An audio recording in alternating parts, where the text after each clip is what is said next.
The knocking began at exactly 2:17 a.m. Not loud, not urgent, just 3 slow taps on the wooden door, soft enough to be ignored, sharp enough to wake Daniel from a dream he couldn't remember.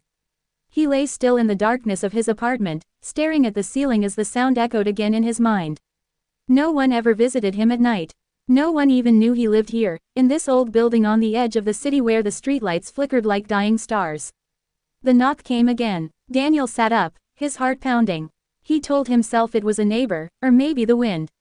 Still, he slipped on his hoodie and walked toward the door, each step heavy with a fear he couldn't explain. When he opened it, the hallway was empty, except for a small boy standing barefoot on the cold floor. The child looked no older than 7. His clothes were soaked, as if he had walked through rain that no longer fell. His eyes were wide, dark, and far too calm. "Are you lost?" Daniel asked gently. The boy shook his head. "I can't go home," he whispered. Something about the boy's voice sent a chill down Daniel's spine, but he stepped aside anyway.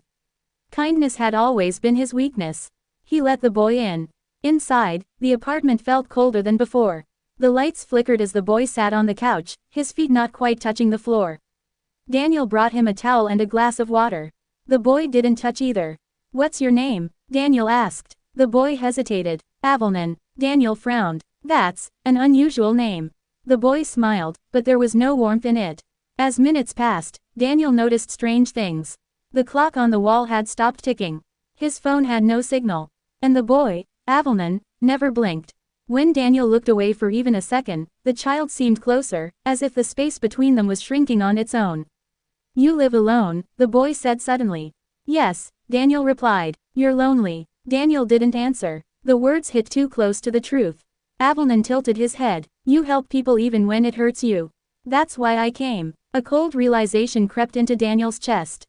Came from where? The lights went out. In the darkness, Daniel felt a presence, no longer small, no longer childlike.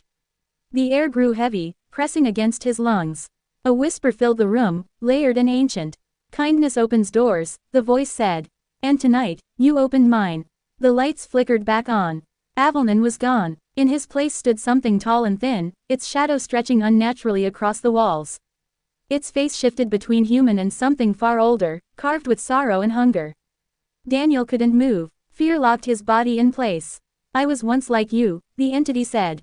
"I trusted. I helped. I was forgotten." Tears welled in Daniel's eyes, not just from fear, but from an overwhelming sadness he couldn't explain.